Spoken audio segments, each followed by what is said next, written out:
পশ্চিমবঙ্গের মুখ্যমন্ত্রী মুর্শিদাবাদ আসছেন। তার সরকারি কাজকর্ম দেখভাল করা, সরকারি কাজকর্মের উপরে নানা রকমের আলোচনা করতে আসছেন। তার আসা উচিত। মুর্শিদাবাদ জেলাটা পিছিয়ে পড়া জেলা। এই জেলা সম্পর্কে তিনি যথেষ্ট অবহিত বলে আমি বিশ্বাস করি।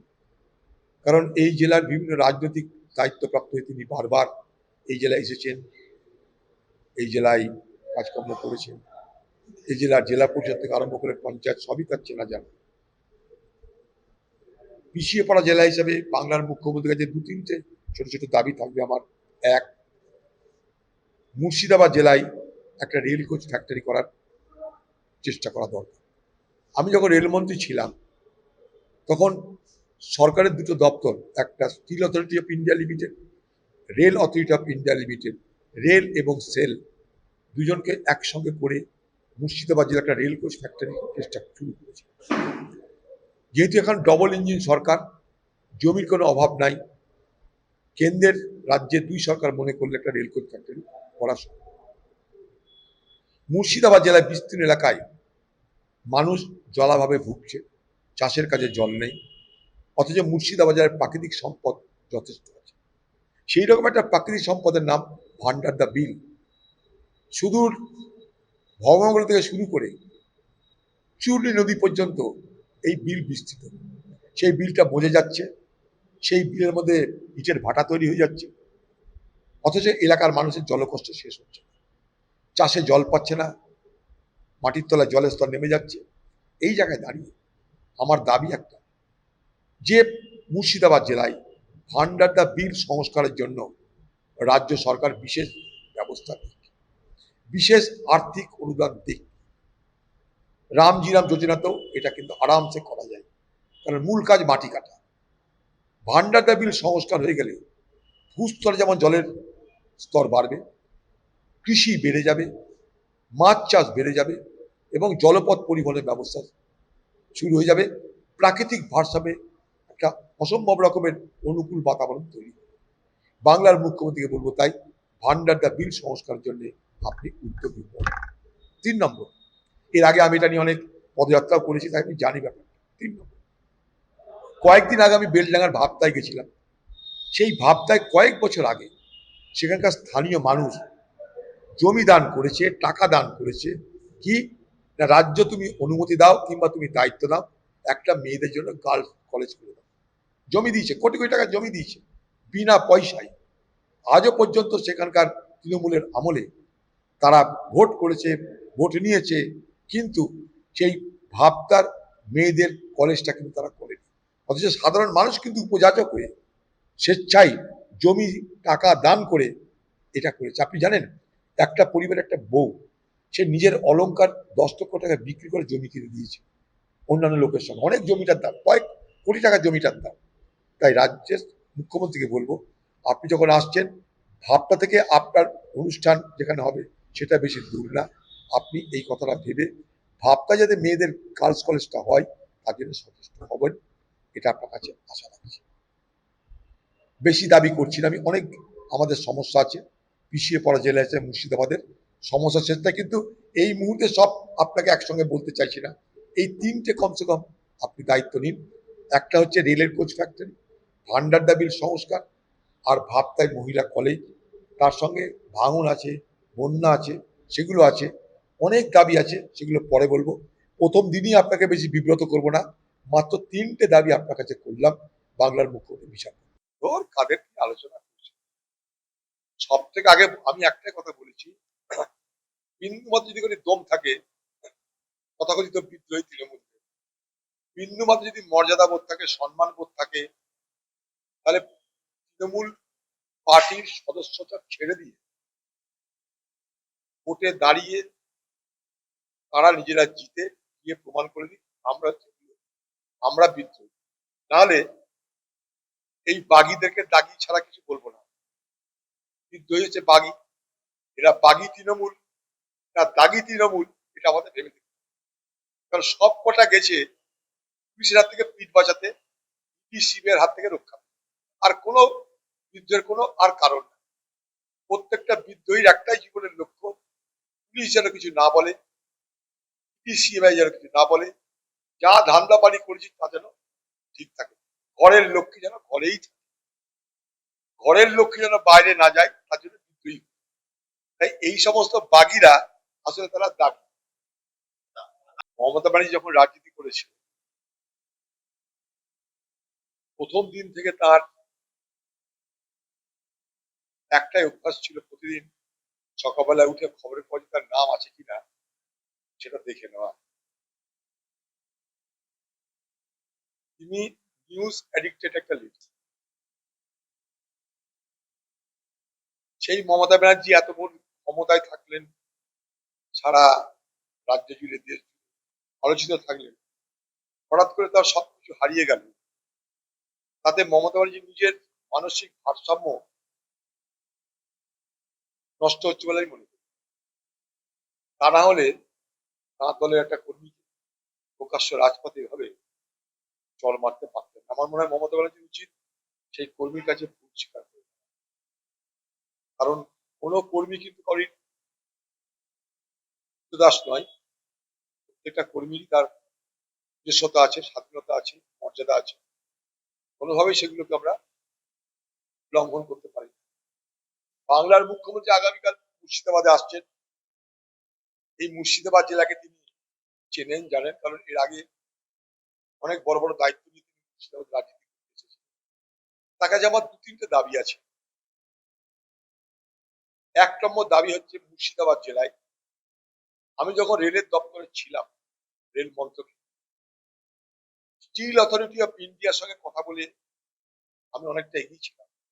স্টিল অথরিটি অফ ইন্ডিয়া এবং রেল অথরিটি অফ ইন্ডিয়া, অর্থাৎ সেল প্লাস রেল মিলে এই মুর্শিদাবাদ জেলায় একটা আরামসে কোচ ফ্যাক্টরি, কারণ আজ জায়গার অভাব হবে না। ডবল ইঞ্জিন সরকার, এখানকার ইঞ্জিন জায়গা দেবে? দিল্লির ইঞ্জিন স্টিল অথরিটি তাদের হাতে, রেল অথরিটি তাদের হাতে। দুই কর্তৃত্ব একসঙ্গে করে মুর্শিদাবাদে একটা রেল কোচ ফ্যাক্টরি করা যায়, এই জেলার চেহারা, ভূগোল, অর্থনীতি সবকিছু পাল্টে। এটা আমার একটা দাবি। আমি এই দাবি পশ্চিমবঙ্গের অর্থমন্ত্রীকে করেছি, তিনি শিক্ষিত মানুষ, তার সঙ্গে পরিচয় আমার ছিল, এক কমিটিতে মেম্বার ছিলাম, তাকেও করেছি। আমি মুখ্যমন্ত্রীকেও করবো, প্রধানমন্ত্রীকেও বলেছি। Rail authority of India and steel authority of India, SAIL plus rail মিলে মুর্শিদাবাদ জেলায় একটা কোচ ফ্যাক্টরি করা হবে, রেলের কোচ। এটা গেলে এক নম্বর দাবি। বেশি দাবি করবো না আমি, প্রথম আসছেন আমাদের জেলায়, বেশি দাবি করবো না। দ্বিতীয় দাবি আমার বাংলার মুখ্যমন্ত্রীর কাছে, এই মুর্শিদাবাদ জেলার গ্রামীণ এলাকায় একটা বিপ্লব হয়ে যেতে পারে, সামাজিক বিপ্লব, কৃষি বিপ্লব, যদি ভান্ডার দহ বিলকে সংস্কার করে। এ নিয়ে আমি আগে অনেক আন্দোলন করেছি, আমি পদযাত্রা করেছি, কিছু করতে পারি। যখন পশ্চিমবঙ্গে আবার নতুন করে গ্রামীণ এলাকায় রাজ্য সরকার বলছে অর্থ খরচ করবে শ্রীরামজি প্রকল্পে, মানরেগা যখন ছিল তখন চেষ্টা করা হয়েছিল, তৃণমূল আমার কথা গুরুত্ব দেয়, পাত্তাও দেয়নি। এখন আবার বলছে এই প্রকল্প যখন এলো বাংলায়, তখন মুর্শিদাবাদ জেলায় এই ভান্ডার দা বিলকে যদি আমরা সংস্কার করতে পারি, গোটা মুর্শিদাবাদ জেলার ফুসফুস এটা নয়, গোটা মুর্শিদাবাদ জেলার কৃষিতে একটা বিপ্লব হয়ে যাবে। শুধু ফসল নয়, ফসল, মাছ চাষ সবকিছুতে, এবং মাটির তলায় জলের লেভেল বেড়ে যাবে। শুধু তাই নয়, পরিবহন শুরু হয়ে যাবে, পরিবহন শুরু হয়ে যাবে, একদম ভগবানগোলা থেকে আরম্ভ করে কৃষ্ণনগর পর্যন্ত যা যাবে, গঙ্গায় মেশা যাবে আবার এই জলপথ দিয়ে, নতুন একটা ওয়াটারওয়ে তৈরি। সামান্য একটু বুদ্ধি, সামান্য একটু ইচ্ছা, সামান্য একটু চেষ্টা থাকলে আরামসে কাজ করা যায় বলে আমি দৃঢ়ভাবে বিশ্বাস করি। ভান্ডার দা বিল সংস্কার করার দাবি বাংলার মুখ্যমন্ত্রী থাকলো। আপনারা দয়া করে কালকে আমাদের দুটো দাবি তুলে ধরবেন। সংবাদ সংবাদ মাধ্যম তো আমাদের কথা বলে টলে না, আমরা ক্ষমতা নেই, সংবাদ মাধ্যম আমাদের কাছে বলা ছেড়েও দিয়েছে। তো দুটো দাবি আমি তার কাছে করছি, আরো অনেক দাবির মধ্যে, সেসব দাবি আমি দূরেই রাখলাম, কারণ অনেক দাবি আছে। কোন মূল দুটো দাবি আমার থাকলো, যে একটা রেল কোচ ফ্যাক্টরি এবং ভান্ডার দাবি। একদিকে বেরোজগার দূর হবে, আরেকদিকে কৃষিতে পরিবর্তন হিসেবে এই মুর্শিদাবাদ, পিছিয়ে পড়া জেলা মুর্শিদাবাদ, অ্যাসপিরেশনাল ডিস্ট্রিক্ট হিসেবে মুর্শিদাবাদকে চিহ্নিত করা হয়। তাই মুর্শিদাবাদ জেলায় তিনি যখন আসছেন, মুখ্যমন্ত্রীর কাছ থেকে আমরা দাবি জানিয়ে আশা করছি তিনি হ্যাঁ বা না। দেখুন, ব্যাপার হচ্ছে যে একটা বাচ্চা মেয়েকে ধর্ষণ এবং এর থেকে নিন্দনীয় জঘন্যতম আর কিছু হতে পারে না। আজও বাংলা ধর্ষণের হাত থেকে অব্যাহতি পেল না। ঘরের বাচ্চা মেয়ে, বাবার 3টে মেয়ে, ছোট মেয়েটা একটা ছেলে, ওদের বাড়ি গিয়েছিলাম, সাধারণ পরিবার। সেই মেয়েটাকে এইভাবে নিয়ে গিয়ে ধর্ষণ করে খুন করা হলো। এটা বাংলার লজ্জা, মানবতার লজ্জা আমার আপনার। অনেকদিন আগে কামদুনি গেছিলাম, তারপরে হাঁসখালি গেছিলাম, কালকে বারুইপুর গেলাম, তার আগে কখনো কালিয়াগঞ্জ, সব জায়গায় যাই। কিন্তু ঘটনা কিন্তু প্রতিবাদ হচ্ছে, নিন্দা হচ্ছে, কিন্তু থামছে না। মানুষ ক্রুদ্ধ হয়ে, আক্রোশে, পুলিশের উপরে আস্থা হারিয়ে, প্রশাসনের উপরে আস্থা হারিয়ে আইন হাতে তুলে দিয়ে পিটিয়ে মেরে দিচ্ছে। মব লিঞ্চিং, মানুষ পিটিয়ে মেরে দিচ্ছে কাকে? এক অপরাধীকে। সে কে? একটা 12 বছরের বাচ্চাকে। আমি স্বীকার করছি যেটা সাধারণ মানুষের পক্ষ থেকে আইন তুলে নেওয়ার কোনো অধিকার নেই, কিন্তু এটাও একটা আক্রোশ, ক্রোধ, তার তার একটা বহিঃপ্রকাশ। এটাও কিন্তু আমাদের বুঝতে হবে। তার মানে এটা নয় যারা করেছে মব লিঞ্চিং বা গণরোষে যারা অংশগ্রহণ করেছিল তারা সবাই ঠিক করেছে, এই কথাই বলছি না, কিন্তু পাশাপাশি এটাও বলছি এগুলো কিন্তু ক্রোধ, আক্রোশের বিস্ফোরণ। এই বিস্ফোরণটা হঠাৎ করে হয়, কোনো পরিকল্পিত নয় ব্যাপার। এটা কিন্তু সরকারকে বুঝতে হবে। কিন্তু সেখানটাই এই ঘটনার পর, গণরোষের মৃত্যুর পর যে হামলাটা পাল্টা করছে পুলিশ, সেটা কিন্তু একদম আপনাদেরকে বলেই বলছি, একদম সংখ্যালঘু অধ্যুষিত এলাকা। এখন আইন যদি সাম্প্রদায়িক মানসিকতা দ্বারা পরিচালিত হয়ে প্রয়োগ হয়, তাহলে কিন্তু আরেকটা বিপদ আসবে। যারা দোষ করেছে আইন তার বিরুদ্ধে ব্যবস্থা নিক, কিন্তু একবারে একটার পর একটা গ্রামে গিয়ে যে ধরনের হামলা হচ্ছে, ওখানকার গোটা এলাকার মানুষ কিন্তু আতঙ্কিত। এবং লক্ষণীয় এটা যে সেগুলো কিন্তু ঘটনার চক্রে, সেগুলো ঘটনার চক্রে মুসলিম অধ্যুষিত। আমি কিন্তু এখানে হিন্দু বা মুসলমান তারই পক্ষে কিন্তু আমি সওয়াল করছি না, আমি ঘটনাটা যা শুনলাম, জানলাম, সেই কথাই বলছি। অতএব এই জায়গাটা কিন্তু প্রশাসনকে আমি ভেবে দেখতে পারি। আরেকটা কথা হচ্ছে যে ওই এলাকায় এই ঘটনার মধ্য দিয়ে আরেকটা জিনিস কিন্তু প্রশাসনের নজরে আনা দরকার, সরকারের নজরে আনা দরকার বলে মনে করছি। ওই তামাম এলাকায় মাদক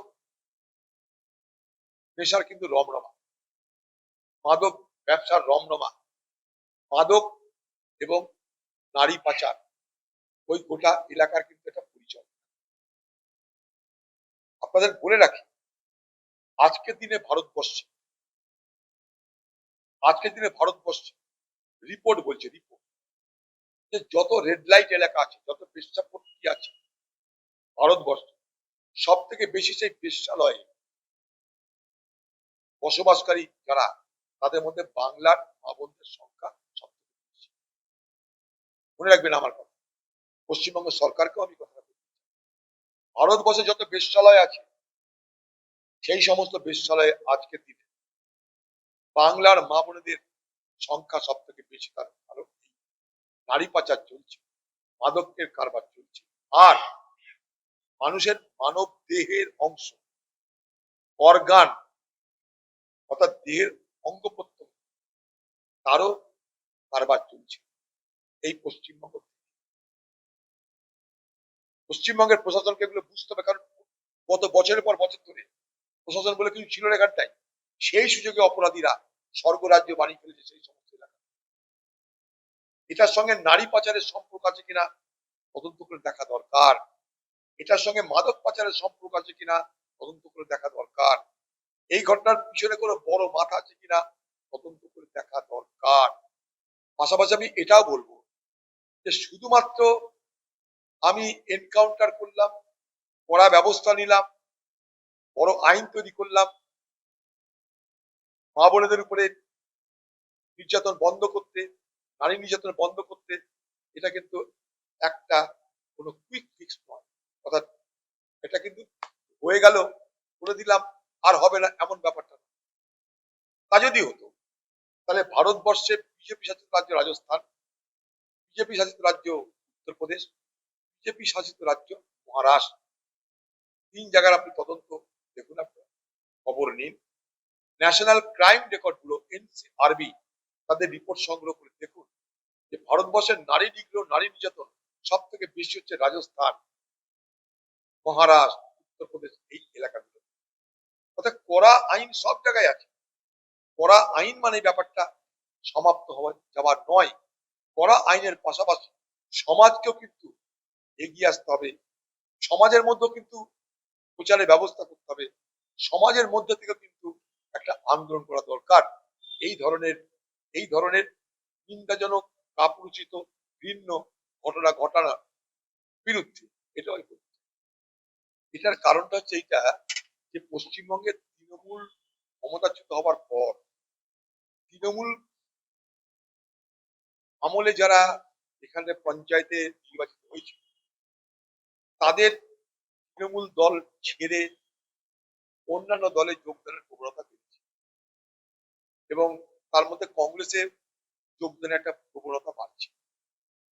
সেই জায়গায় দাঁড়িয়ে আজকের সরকার তারা মনে করছে এইভাবে আমাদের রাজনৈতিক জমি হারিয়ে যেতে দেব না, তাই সব জায়গায় এগুলোর উপরে নানা রকম প্রতিবন্ধকতা। সে কি বলছে না বলছে আমার জানা নেই। মমতা ব্যানার্জি নিজে তো বিজেপিকে নিয়ে এসছে বাংলাদেশ, এবার কি করবে? তার ভাইরা তাকে দেখে তো শিখেছে কি করে চলতে হয়, এদিক ওদিক করে, মানে ডজ করে করে কি করে চলতে হয় শিখিয়েছে তো। দিদি শিখিয়েছে ভাইদেরকে, ভাইরা দিদির পথ অবলম্বন করেছে। এখন দিদির খারাপ লাগছে, দিদি কখনো বুঝতে পারেনি মমতা ব্যানার্জির কথার বিরোধিতা করে এতগুলো জনপ্রতিনিধি পাল্টি খাবে, এটা স্বপ্নের বাইরে ছিল। যে এত বড় বড় সব মাতব্বররা খেয়েছে, পড়েছে, বড় হয়েছে, দিদি কথার বাইরে তারা যেত না। দিদি হ্যাঁ বলার আগেই তারা পা ধরে নিত, দিদিকে খুশি করতে ব্যস্ত থাকতো। গোটা পার্টিতে যত নেতা তাদের একটাই কাজ ছিল কি করে দিদিকে খুশি রাখা যায়, দিদি খুশ তো জগৎ খুশ।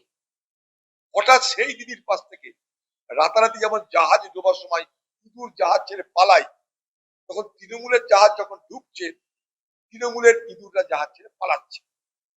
এই তো আমরা দেখতে পাচ্ছি। তাই তাদের নিয়ে আর বলার কি আছে, কথা বলে লাভ কি আছে?